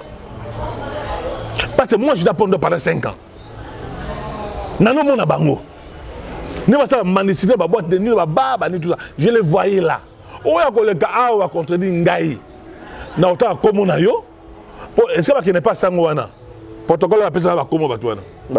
Joue à Kenaka, elle va te ça beaucoup les églises, beaucoup les acquis. Ah papa. Papa. Je peux vous dire pas Sangout. Na autant pas Sangout le Berlin. Na bien Sangout en soyo, asalo meska yo moko. On peut $100. Vous trouvez ça normal? Tenez baba, père spirituel là dans l'eau. Ah papa tiga. Voilà, mon de Paris malin toi qui est déjà la rochité, comprenez comme ça, à repenser à la vérité, donc il faut ça là très bien. Mais le bah c'est vu bongo hein. C'est vous bongo, t'appelles maman pas ma Olive. T'as bah c'est vu bongo, journaliste Momimba. Tu fais l'apologie des valeurs négatives. Attends, secrétaire union nationale de la presse du Congo. Tu fais l'apologie des valeurs négatives. Comment est-ce que nous sommes là? Maman Olive, maman Biso. Pendant qu'ils sont mariés, dans un pays respectueux, monsieur, dans un grand pays, comme Kabila, comme maman Olive, devait arrêter pour avoir pillé ces pays systématiquement.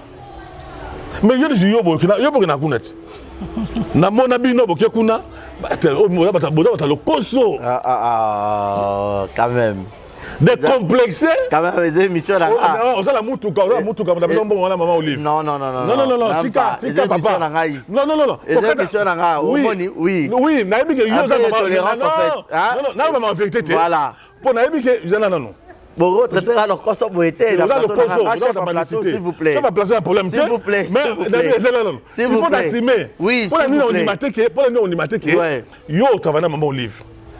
Ndima ngo. Pour la nuit on y maté que ola kuna ba bino ba soso et puis bozola ba ngombe, bozo boka ba photo, boke devant ba lion. Ta sonne bosala ngwana. Abuzo kufa mais bino kuna na photo zo. Maman Olive, maman. Apparemment, mon de parada. Maman Olive d'Assombela yo. Non, même pas. Papa, il y a des informations. Oh. Dans cette information, nous sommes mal informés. Ah, papa, c'est pour t'avoir l'information, parce que c'est le balam. Bino ba boy molé ma bola nemo, na ba suivi bongo bola nemo ko. Ba na kuna mama na biso, so yoto do kufa. Anji kanam.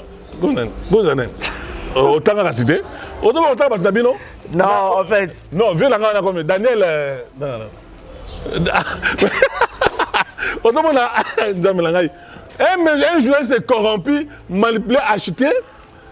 Azana qu'on a courage à retourner comme ya, bato ebe ça rien bon hotel. Azana autant comme ya maman Olive, bonne maman Denise. C'est maman Olive pas malade, maman Denise pas malade. Le cause ça partout. Oh là maman Olive, bonne maman Denise. Donc on a changé. Non. Bozana balou la qui n'est pas maman Olive. Moi j'ai bien écouté. Apparemment aux autres babou peut sortir pour bien raoter. Papa. Je veux dire une vérité. Ngalfa, le coup a posé la ngaï. Le coup a servi ces pays pendant autant d'années. Le coup a fait des campagnes pour Joseph Kabila. Il a fait des campagnes pour la maman Olive. Le coup a Koufa. Moi, si naïe ba naïe, ils sont abandonnés. Zela nanou, papa. Bazova na baraka. Oh, moi je parle là. Papa. Non, c'est Michel Lokoli. Et Boukani. C'est Boukani. C'est moi avec Patrick Messo, Maki Makiadi, Bada Barumbu. Tobi, c'est mon le roi Lokoli. Oh, maman Olive, attends aussi maman Olive. Après, soutenir maman Olive. Attends, peut-être Thomas, papa, c'est le Zelana, nous sommes maman Olive. Attendez, maman Olive. Dani, Dani Kitambala. Zelana, Dani Kitambala. Akoufa. Alors, soutenir maman Olive. Tant Koufi. Maman Olive, c'est le pied Thomas. Oui, bah ça, il y a Pierre Thomas. Non, il y a évité. Moutaselango, associé à Massamba. Tokanisa. Bah, qu'on disait $10, $20, $30. Même pas. Ah, papa, qu'est-ce que vous voulez me dire? Bah, où est-ce que ça, l'ango, Kalaka, Gabi, Gabriel, bah, ça, le groupe WhatsApp. Maman Olive va contribuer à ma table. Combien? Après ça, Bilo va non, ça, maman Olive va d'accord. Non. Maman Olive va ceux que vous avez battu, tout le monde est maman qui est maman tout. Après la première chose, il y a des gens qui ont bateau, qui ont fait la belle bateau. Bateau la ville. Maman Olive va ça là. Vous pensez que vous partez là-bas et pas maman Olive? Azuma de $300, $500 pesibino, c'est la fin du monde. Azuma tourna sur le mutuano tamalangwana, ozoma ki yo na yo et sili. Ya maman Olive va soubenga mutuka, tu pas soubenga na boya tena ozo. OK, d'accord, on a une question. Oui, na kendara. So c'est pas maman Olive de pas ma Denise. Non, c'est pas Ah, non pas ça. Coca tate. Non. Ma question c'est s'il vous plaît. Oh, mais on répond à la question. Ma question c'est on va Mono de Paris, donc c'est l'ambiance qui règne ici. Non, mais en fait, maman la biso. Votre cher, vous avez le coso. Non, on a le coso sauté. J'ai un exemple typique. S'il vous plaît. Un exemple typique. S'il vous plaît. Vous là, c'est pas vous. Vous, majesté. Là, une question. C'est un monument pour les baptistes musiciens. Ils ont baptisé venir. Dis-moi sans souci. Nathalie Bakombo. Et le mondial. Maman, mon pépé. Le couli. Pourquoi ça a été monument pour la baroté? Qu'est-ce que vous allez dire à maman Olive? Mais il y a attaché de presse à maman Olive. Non, il y a attaché de presse à maman Olive. Oui, pas ma Denise. Il y a attaché de presse. Il y a maman. Moi, journaliste. Moi, ça a combien? Dans l'église au milieu du village. Non, moi, ça a ma question est ma réponse est non, Amida. Ma question est ma réponse est vous avez la position de nous. Voilà, Mbono de Paris, les lots. Il paraît que la plupart va chroniquer. Au bas ça émission YouTube sur le but en vérité va utiliser bango pour la roboma batou pour la poser c'est vrai ça non même pas ça le kuta na qui ndengwa ba le ndengwa na bato abenga une modèle de Paris keba na ba chroniqueur atenga obomingai chebe akenda même pas faut aller akenda na est du pays bazo boma chaque jour moi c'est zé bazuye ba violer ba tobo libumu miso bazo tout bango so ngambono bobominga bozwa nini. Il y aura un autre bonheur doit sortir. Mais je crois savoir. Maman Olive, il a le cause. Mais ce ne faut pas ça ma idée, c'est ça non? C'est ça mon problème. Voilà. Quand vous allez chez Maman Olive, adresser un message fort par retard là-bas Yoka. Oui. D'abord, vous savez que Maman Olive, il a été cité par les rapports, il y a IGF, Inspecteur général des finances, pour avoir il aurait détourné, au conditionnel, qu'il aurait détourné 42 millions de dollars pour créer un chef fort égal. Ce n'est pas moi qui ai nos documents. 42 millions de dollars détournés dans la banque par Maman Olive. Surtout la société égale. Dans un document, on appelle ça. Il faut de lui. Message en tant que comédien au Europe, ça ne peut pas être comédien de lobby qui va peut-être à Roulia, mais il y a un souci au Europe. Voilà, pas de problème. Message New York Europe, ça.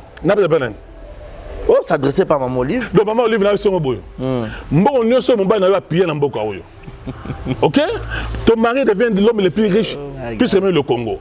Avec 100 sociétés, 120 concessions minières, 128 entreprises. Bonjour, c'est un bon dame, papa. Maman Abisso, bonjour, c'est un bon. Compare ça moi $500, $1000. Moi, je donne des idées. Voilà. Moi, besoin de pendant 18 ans. Le Congo fait de vous ce que vous êtes devenu aujourd'hui. Bon, c'est un miso. Celle de Zobo, c'est un mot. Il y a aussi un kinga comme privé. Bon, nous avons un zoo. Celle de Mongi de Bobo, c'est un mot. Moto, c'est un mot. Ce sont des idées qu'on vous donne quand même. Assurance de santé pour les comédiens. Et ça, c'est basé dans le moment de nous. On a une carte. Alors, assurance de santé, il y a des comédiens. Bon, assuré en gros. Comme là, on sait dans la maman Olive, là, c'est la maman Denise. Voilà. Kolanda, Ali, au moment Olive, avec un côté. Les comédiens, ils ont battu un jour. Tant que vous avez la vérité, vous avez ma baie. Parce que je ne suis pas flatteur. Dans ce cas, vous avez mboka. Mboka na biso ba comédien, so akufi, et c'est normal. Obi que comédien mboka tout ça, je mobo, Nason Joseph. À qui à cause avec un médecin, oh non, Azabela. Maman Olive. On a bien météo. Obi nani? Météo. Ote comment nani? Est-ce qu'un artiste de comédie local ici, moi gauche, peut passer à la télévision? On appelle le Covid-19. Pour ça, ça n'a eu, moi Covid-19 avant là-bas. Abika déjà habillé à Zéla Nanou. Moi gauche. à l'objet qui est Abel Covid-19. Moi, je l'ai suivi à la télévision. Dans l'année à Congo. Covid-19, ma belle. Covid-19, bon, souvent, mon Covid-19 a joué la mort.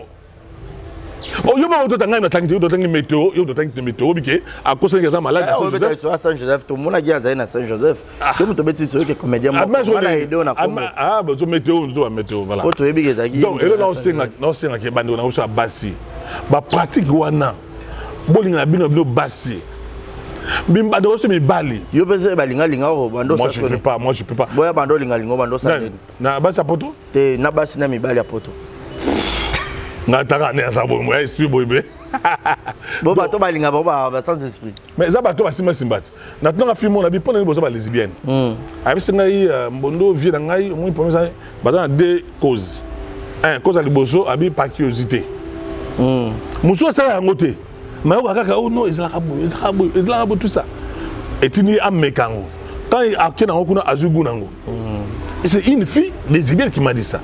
Deuxième cause, abilanga yé, monsieur basimba simba.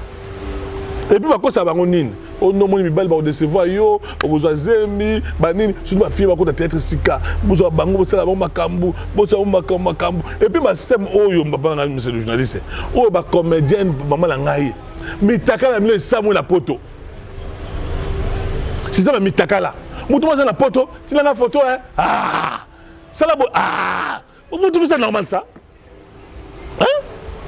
Yo c'est la théâtre ça musa na yo mutu dans la poto pour oyiba le wasala bango ah tu non non ça comme ça besoin de parce que faire chose à lokuta ba za ba téléphone ke ba yiba ngo ba téléphone ba faire qui bazala ningwana dans une année avant sa 4 anniversaire alingi mobile nga bote na juillet oh na bote na mars na bote na août na bote na septembre na même 4 anniversaire tala le cause de la vie qui fait ça. Cet effort ici, c'est pas pour moi, c'est pour ma mère, c'est pour ma petite sœur. Tu peux m'envoyer le téléphone. Combien? Ça, c'est $1. Ah, tu me moi $100, $50. Oh non, j'ai besoin que tu me fasses des photos, des images, tout ça. Et puis j'ai fait une vidéo là, moi aussi. Des fois, moi, en aïe. Vous trouvez des choses comme ça bien. Monsieur le journaliste. Si on a le bino, c'est la bonne idée. Mais là, vous êtes un journaliste, hein? Vous un plateau d'ontologie, vous avez le bangoté. Voilà. Mais si vous avez un solo, bâtir la hypocrisie. Caleb n'est pas un évangéliste, n'est pas un pasteur. On entend très bien. Attendez un groupe de chrétiens. Il a une différence entre des groupes de chrétiens. Ah, papa, Tikanga et Tikanga. Il y a autant de Nigeria, on a un Mabaya na Zigida. Et si on a dit Caleb, il va être naïe. Abanaki mingi ko interpréter ko za film Nigeria azongo tsango na interpréter ajuon na Lingala. C'est comme ça il a commencé. Et puis c'est me compliqué. Caleb a commencé la comédie. Boti la vie de loin, boti ba sei ba sobe, ba sujata. Petit dangai. Hein? Keba. Keba petit. Alors, boti ba sujata, mais Caleb mona moi comme ni quoi sango, abo pasteur, abo comme militaire, et c'est ça qu'on va rejouer. Pour aller le président, mutako orienteur azate. Moi metteur en scène. Vous savez vu de loin par exemple Charlie. Ah non ça c'est un monsieur. Petit beaucoup excusez-moi, un monsieur poli de bonne manière, de bonne qualité. Sauf on a vu de loin au Seplanaï. Il faut respecter Batou, il faut tout ça Batou. Je disais aux gens que baptiser fille de loin trop. Mon sur un film un acteur comédien comique la fille de loin. Tu as utiliser ming. À un certain moment papa. Ah comment épuisé. Ah comment épuisé c'est aussi là.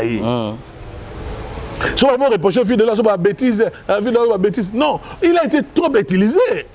Ah mon argument. Mais je te dis, au moins tu as soudé ta wana. Ta façon de jouer un jour à comme la souka. On joue à Paraloui. Mais on a utilisé bidon le roi a joué ça 4 tableaux 5 tableaux à Bongi. Il veut seulement en appui comme metteur en scène.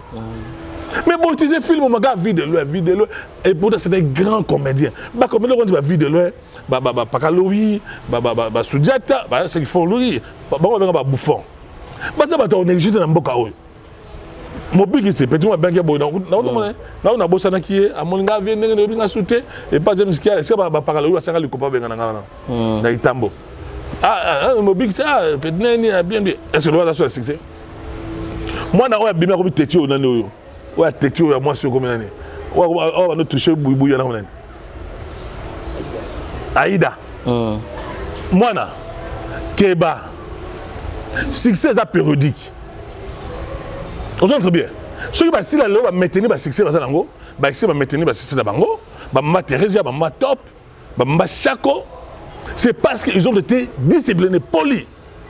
Mais moi, depuis que je suis à Dubaï, je suis à tout ça, avant de faire dans ma maison, mon livre, à comment t'es à Rosaranate. Il ne respecte personne. Elle est polie. Papa. Sauf que ça, l'émission là, après la condition. Pour vous avez un téléphone, il faut demander au secrétaire d'ailleurs. Directement. Mais bilan, c'est pas tellement au livre. Voilà, merci beaucoup. Donc, d'habitude, c'est un problème. Donc, mon nom de Paris, mais les lots, c'est que ma chaîne YouTube est belée. Vous avez tant de retard là, on a que ça va bosser bien. Tant que. Non, c'est pas mingi, de ma chaîne YouTube pour casser ma producteur au Yakindumba. Oui, surtout ça. On va faire tu as bassi. Vous avez ignorant en fait, bah utiliser bien de ma casse. Non, ça je dis. Au moins Bassi la chaîne de Bango, belle vie ma petite sœur, je te salue là, je t'aime bien. Bassi là, bah ici, bah te belé, bah mon ami de Bango, tout ça, ils ont bien pour leur faire respect. Mais tu as aussi l'émission na Yoboyo, ils ont respect mingi tout ça. Obi TV, exemple TV. Ils ont pas mbola yo qui est liboso. Chez nous on va monétiser, on va l'embonner belé. On a moni à ce moment-là, on va flatter, on a le cost de ce moment limité. Tant sous yo mo na bon na yo, on se va jeep na yo. Vous entendez bien? Bah on voit ça musala la télévision et YouTube. Na besi Peter Batou, Peter Batou, c'est lui, moi je suis le coordinateur d'une chaîne de télévision YouTube. Je suis directeur des informations dans une chaîne de télévision de la place. Donc, il n'a pas ça mote belé, nous avons encouragé Batou. Moi, ça a le tika aux Alcima Batou. Ça va bien pour travailler, étant que metteur en scène. Non, je travaille. Ce que vous allez, Junior a été 3 jours. Junior, hein? De Saoul. A été un film, je suis intervenu comme papa. On a joué dans Ngaï, beaucoup de jeunes films, on a joué Princesse, je crois. On a joué tout si les naïe, si les gens ont un d'accord. Si on a joué film, on a caché combien? Caché. Ah, est-ce que là aussi on a un bon? Par exemple, bon, on peut s'attendre, mais vous savez combien? Parce que Junior, c'est très poli, hein, de bonne manière. Ceux qui ont bien un film, on a Ayaka. On a vu au Banatour 8h, au moins 7h à commis. Au moins, respect, on a considération, on a. On a la poste là. Ici, on a pas comme on a. Elle a conjugué des efforts, hein. Et si l'on tient dans le film, il y a 5 tableaux. Ah bien, il y a 7 tableaux, il y a 8. Alors, il y a un tableau pour l'île à Salam. Au moins, il y a une idée. Si là, j'ai écrit une pièce là, un film là, je vais aller là. Je vais aller là. Je vais aller un film là, parce que je vais aller moi teti. Je vais aller là, parce que je vais aller là. Je vais aller film, Maman Thérèse. Je vais aller un film, un film 10, 20. Mais sinon, c'est pas mini peu sous-sous. Ils ont un théâtre. Bon, ben, une émission politique. Voilà. Hein, à toi, tu es allé. Analyser. Tu analyser à toi, politique. Ils ont un théâtre parce que. En plus, on a tellement parce que pour toi, bien sûr, émission mingi parisien. Oui, parisien, et bien, c'est un gars, mais après, dans le fond, le couleur, Babuma Kingaï. Maintenant, si on peut être acteur principal, la bande renome sous la Prince du Rire. Oui, Balolango, Baposo, Zoua, Etabe, Mabanzo. Biso temps on vit on a Prince Diwana. Qui sont maman écolo à Kenda. Maman écolo Zanaïe, à sa maîtresse enseignante dans une école de la place. Masanga Tono.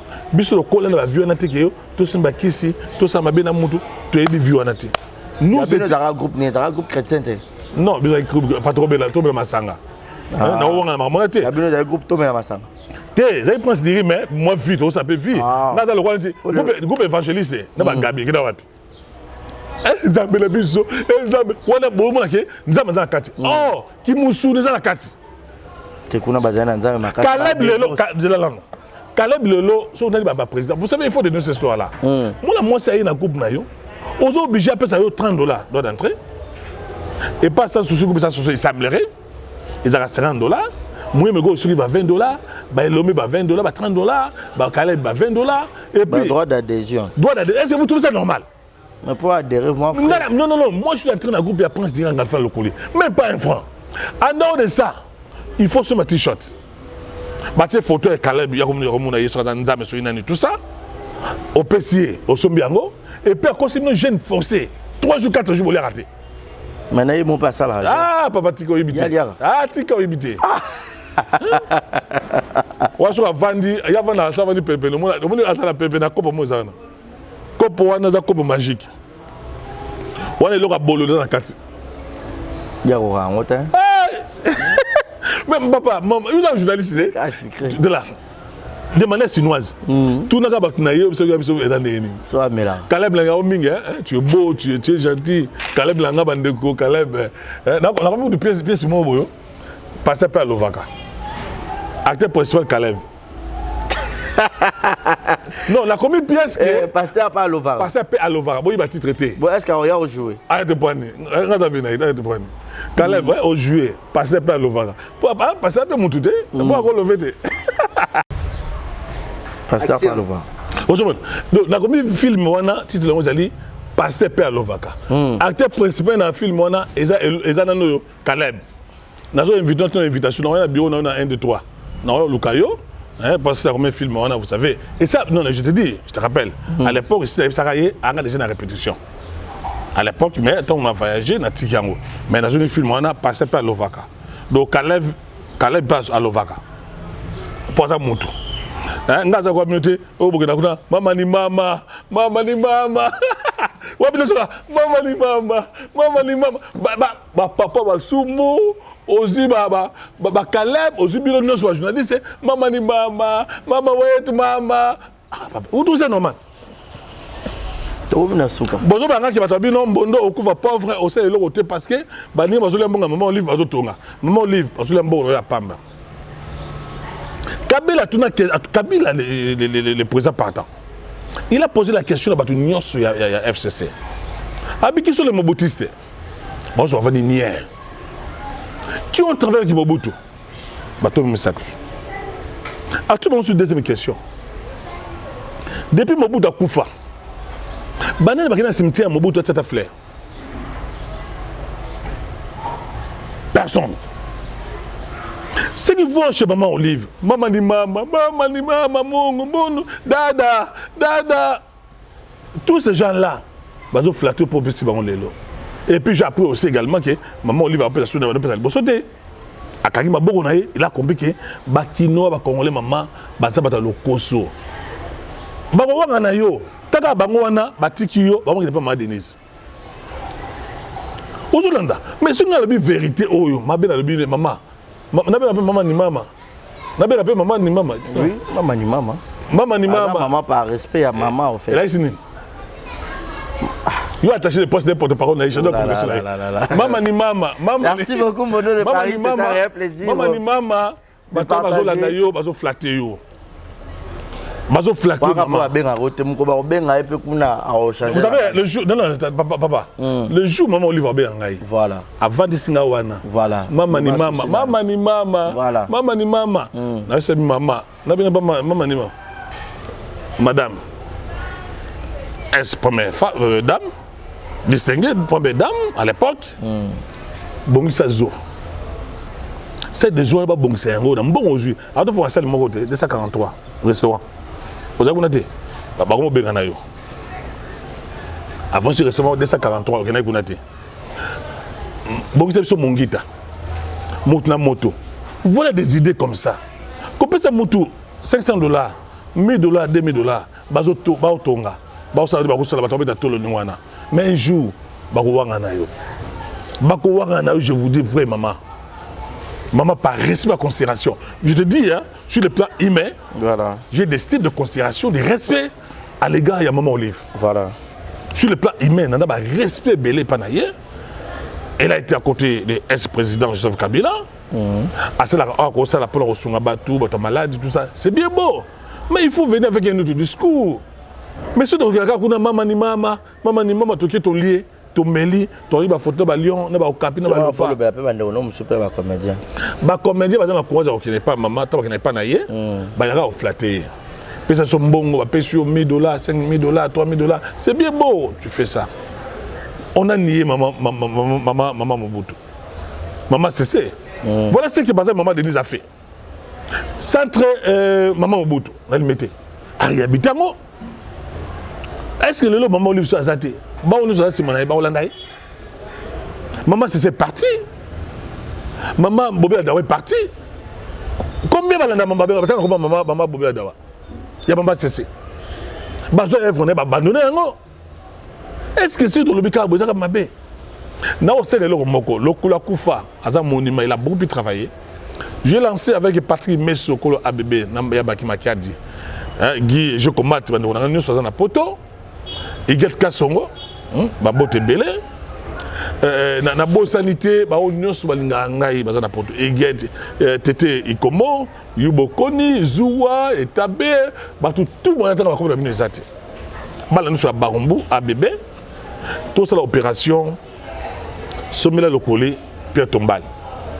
On entend bien. Voilà, Eva Ningwana. Tous les gens n'ont pas porté à monter ma lame. Mais monsieur Sow, il n'y a pas de yo. Non, non, ça a soulevé un problème. Moi, un simple mono de Paris, j'ai une idée, j'ai une idée, j'ai payé ça à Barumbu. Tous les gens disaient, moi $10, moi $5, moi $20, moi $30, moi $50. Pour tout ça, président Lokole, Pierre Tombal. Vous avez le monde dans le téléphone? Oui, vas-y. Sans inquiétude. À tout benga au finga au intimidé, je ne vais pas céder.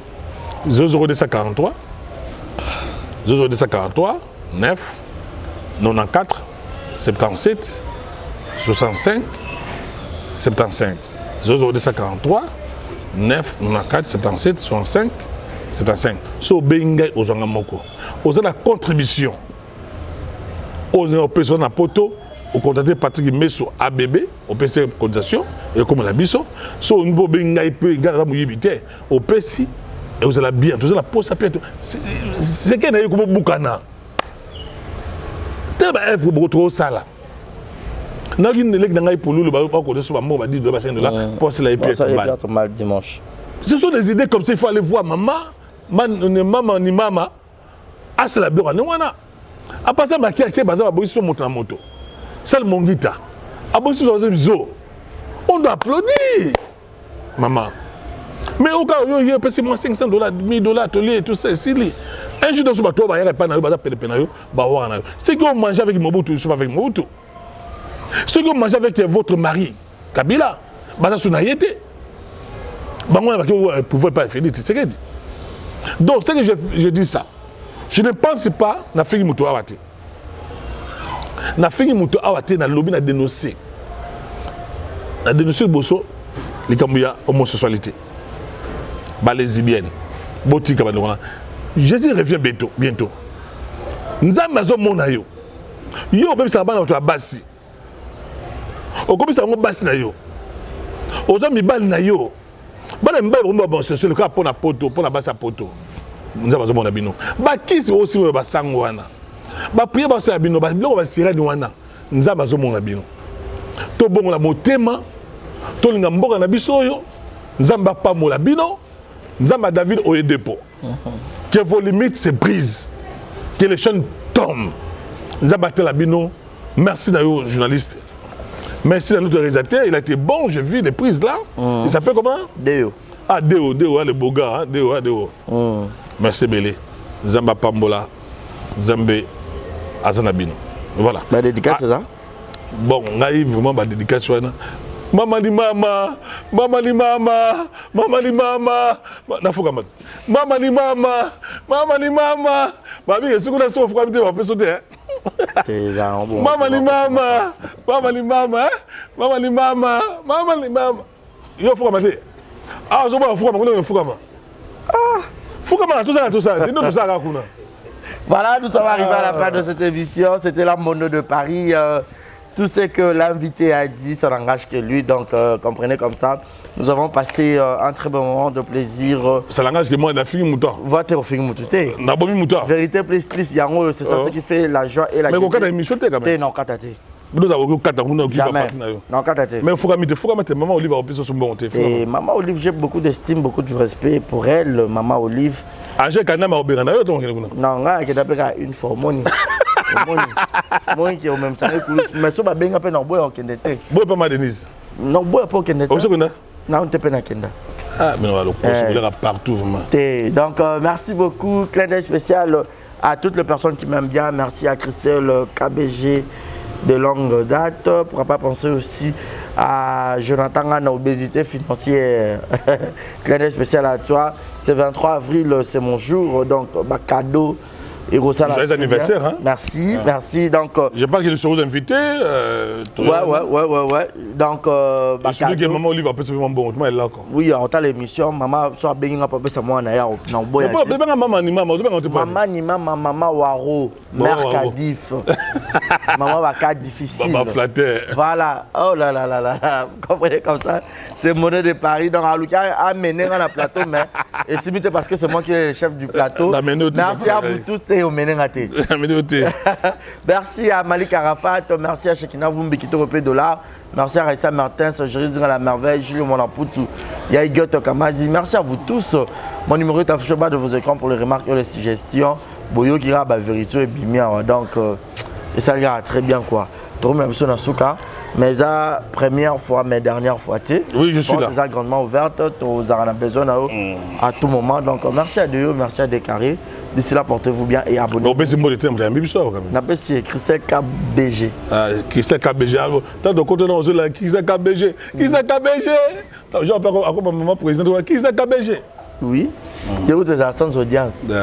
KBG, KBG. Je te salue en clôture cette émission. Nayo, bye bye, portez-vous bien.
Kanzela na yo nakolanda seyo kinosuka ya bomoi nanga sunga bomoi nanga yawe tambusanga na nzela ya nsembo ya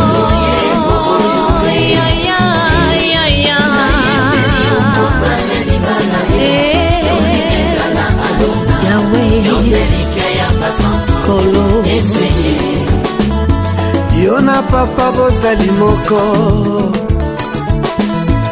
sale te yo na ngai tokoma moko nazala mokanda yokoma makomi na luyembo na nga bato basuwa bomo nga biloko yo nde mungwa yopesanga saveur yo osiyanga rivière papa inondinga aikoni yo moto papa pelisanga ozamai neve na pusa papa sulajenga mwana mpate aleluya nzambe na pomo pembo nanga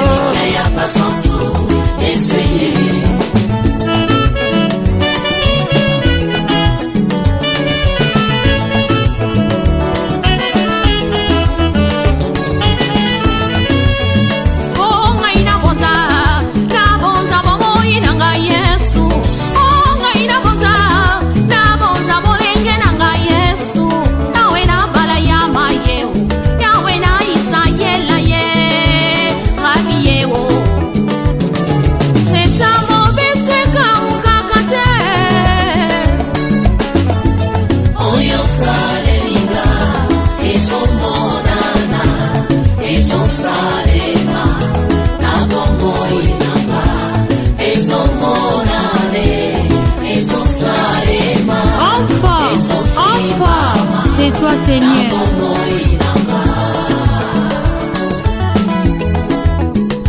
Ngai na ye kotombola kiti ya mokonzi ye ngai na ye kotombola trone na lola ye rabi ye lipasa na nkembo ye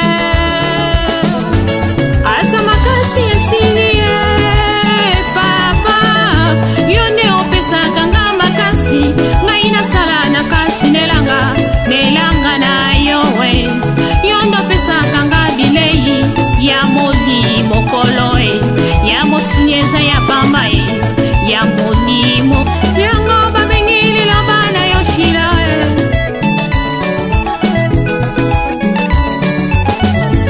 bomikitisa lelo yo nzamba tombola bino yawe na bala ya maye lipata na nkembo e rabi e nzeta mobeseka ukaka te elike ya basantu kolo e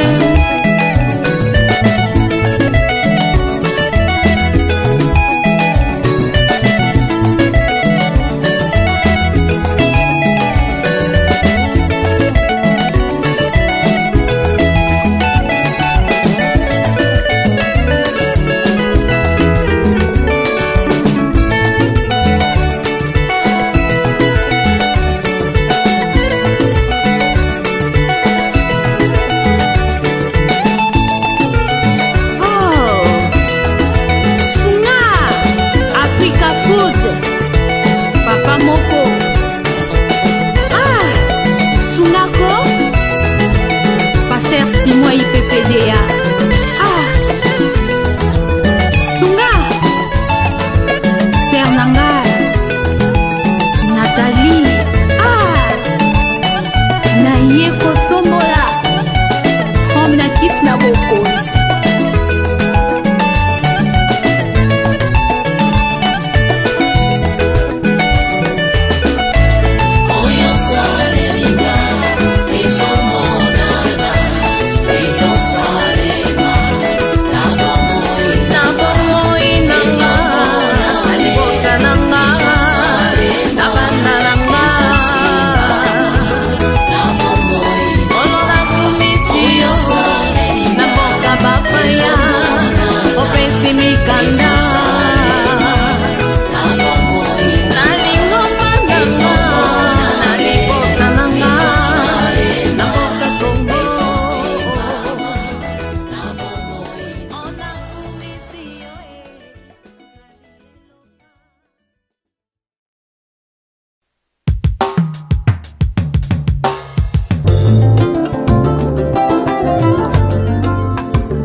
toute ma vie. Aujourd'hui, je me suis décidé de te suivre, te donner toute ma vie. Donner toute ma vie, te donner toute ma vie, toute ma vie. Oh oui, toute ma vie, toute ma vie. Je te donne toute ma vie. Jésus comme ami. Si je vis dans ce corps, ce n'est plus moi qui vis, car Jésus en moi, c'est l'espérance de la gloire. Je peux vivre sans toi, loin de toi je suis perdu. Je veux être ta demeure, oh oui, pour toujours. Entendre ta voix à chaque instant, oh oui. Je m'offre à toi, je t'appartiens, oh roi éternel. Oh oh oh oh.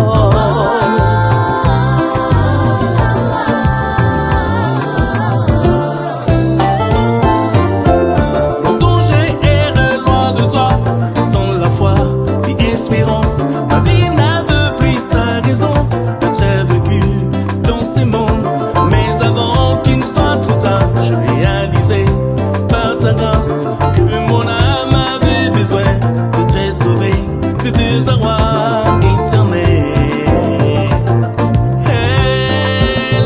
C'est de toi, par toi, pour toi que je vis maintenant. Oh, oh, oh, oh, oh, oh. Hey, c'est de toi, par toi, pour toi que je vis maintenant. Je vis maintenant. Hey. Je ne vis que pour toi. Je ne vis que pour toi. Je ne vis que pour toi. Je ne vis que pour toi.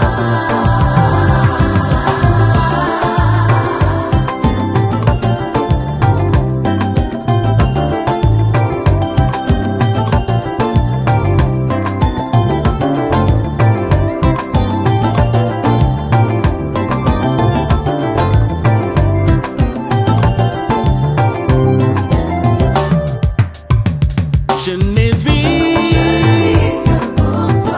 je ne vis que pour toi. Je ne marche que pour toi. Je ne parle que pour toi. Tout de moi dépend de toi. Je ne vis que pour toi. Pour toi, pour toi.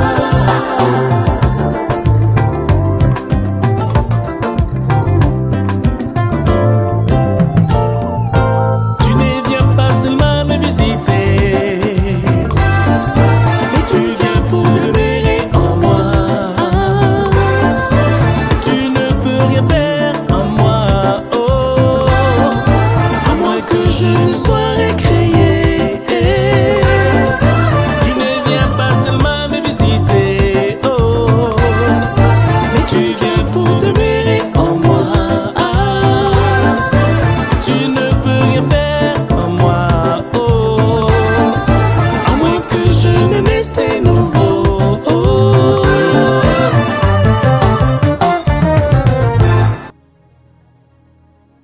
Jésus est là pour vous apporter une eau vive qui deviendra une source de vie. Cette nouvelle qualité de vie imprégnée de l'amour de Dieu est pour toujours. C'est pourquoi je vous invite à donner votre vie à Jésus. En ces temps troublants, Jésus est la seule solution qu'il vous faut.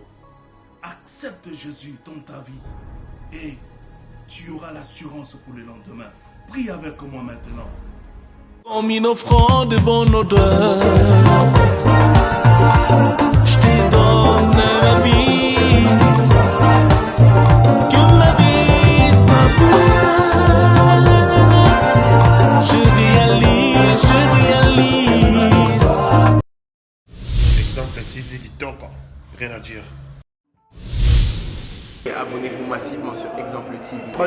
nada encore comme il y a 100 périques boy faut vous s'abonner na Exemple TV. Ça Exemple TV.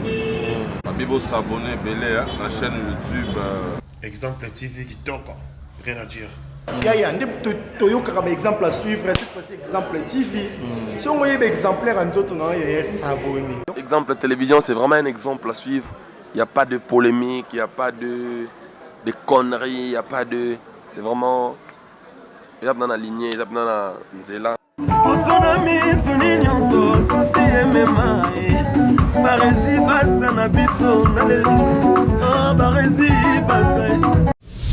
Exemple TV Kitoko.